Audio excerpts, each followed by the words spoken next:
Hello friends, मेरी रसोई घर में आपका स्वागत है। फ्रेंड्स, आज हम बनाएंगे सिंधी करी। बेसन की जो करी होती है सिंधी हम बनाते हैं वैसी करी बनाएंगे।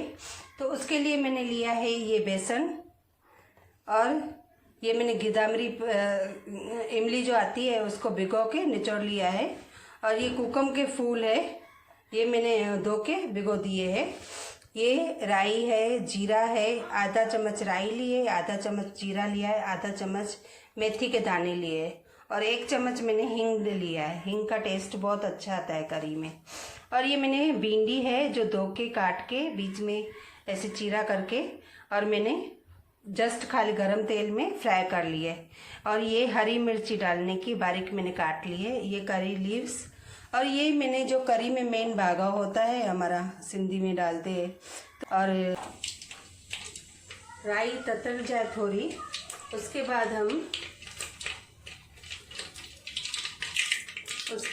ये जीरा डालेंगे, मेथी के दाने डालेंगे, और ये हींग डालेंगे हम। उसके बाद हम 2 बड़े चम्मच हम बेसन के डालेंगे और उसको भूनेंगे। तेल में हम उसको भूनेंगे।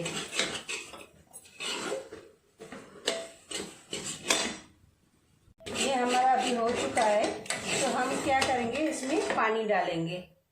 पानी डाल के और घुमाते रहेंगे। आधा चम्मच हल्दी डालेंगे, और 1 चम्मच टेस्ट के अनुसार मिर्ची डालेंगे, और टेस्ट के अनुसार हम इसमें नमक डालेंगे। और ये सबको हम घुमा देंगे। और ये सब मटेरियल हम डाल देंगे इसमें। हम भिंडी अभी नहीं डालेंगे, भिंडी और खटाई अभी नहीं डालेंगे, क्योंकि खटाई डालेंगे तो आलू ये सब जो हमने डाला है मटेरियल वो गलेगा नहीं, तो इसलिए भिंडी हम नहीं डालेंगे अभी। और धनिया और टमाटर भी अभी नहीं डालेंगे। और कुकम के फूल, गिदामरी, ये सब अभी नहीं डालेंगे। ये थोड़ा गल जाए उसके बाद हम डालेंगे। अभी इसको हम धीमी आंच पे पकने देंगे। करी को हमेशा मीडियम आंच पे या धीमी आंच पे पकाते हैं, उसमें टेस्ट ज़्यादा आता है। और ये जो हमारा मटेरियल है ये पूरा गल जाता है। तो पर बीच बीच में इसको हिला के रहने का, क्योंकि नीचे से हमारा जो बेसन है वो जम जाता है। तो बीच बीच में हम इसको हिलाते रहेंगे और ढक्कन लगा के पकाएंगे।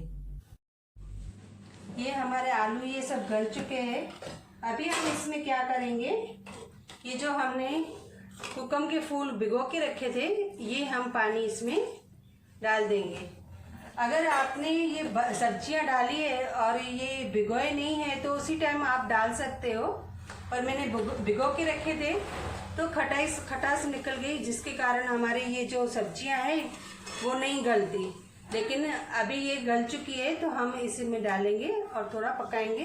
और ये जो है हमने धनिया, टमाटर और ये भिंडी जो रखी थी वो भी हम डाल देंगे, और स्लो गैस पे इसको सीजने के लिए रख देंगे।